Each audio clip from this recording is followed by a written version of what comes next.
Thank you, Chair. If I could just a couple of points on things that the cabinet members said before, and then the thrust of my points are mainly about the assumptions and the financial elements of the report. It won't surprise. Councillor Mickelberg called council tax regressive. Council tax is not perfect by any means, but there is nothing more aggressive than a flat 57.50 fee that's going to affect somebody in Band A exactly the same way that it affects somebody in Band H. That is the absolute definition of an aggressive charge. And Councillor Hassel talked about that there was a members' briefing before these plans were put in the press. I mean, the only members' briefing I'm aware of is the one that we're invited to, where it was less a briefing about the policy, but more an attempt to try and find out how we would all sell this to our residents when we hadn't even had a chance to talk about the scheme itself. So I don't think that was before the policy was announced either. But in terms of the report itself, I'm mainly concerned about some of the language and the straw man arguments and some of the assumptions made in the figures. At the beginning of the report, it talks about those who actively utilise the service should contribute to its funding. But the report is clear that the costs of the service are £800,000 a year. The assumptions are based on there being 80,000 properties a year, so that is a cost of £10 per property.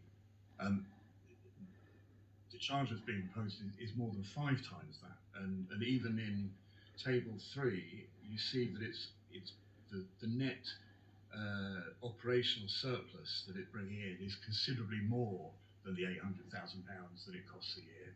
So it's not just contributing to its funding, it's contributing and effectively subsidising, so that the people who have green bins will be subsidising other services that the council are providing. It's not just the service that they're being asked to provide. And in section 2, there are a whole load of straw man arguments, really. It's not relevant what other precepting authorities are charging when you're not telling us which of those have green bin charges. And in fact, it's the highest precepting district in the area that is the only one in the county that has a green bin charge. So putting that in there as an argument for why we need a green bin charge feels very, very straw man.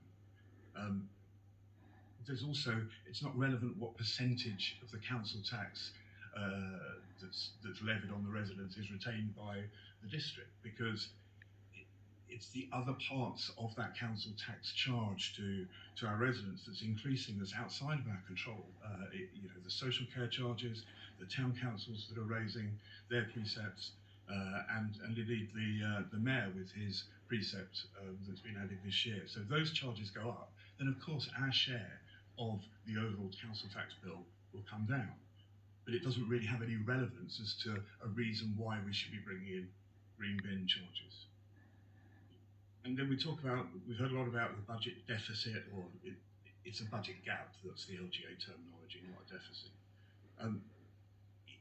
You do not need to set an MTFS that balances all the way to year 5, and the LGA has it's quite clear that it is quite common to have a budget gap, because the certainty about what's happening in years 3, 4, and 5 is just not there, as the Section 151 officer said.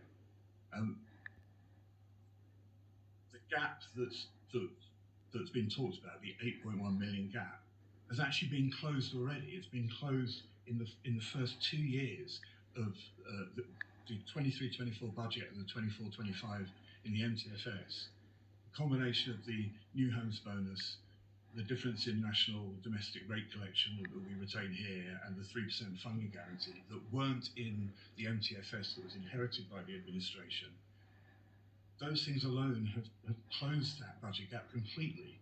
The 13.3 million over those 2 years for those items means that there is no immediate need on a financial basis to be pushing this proposal through.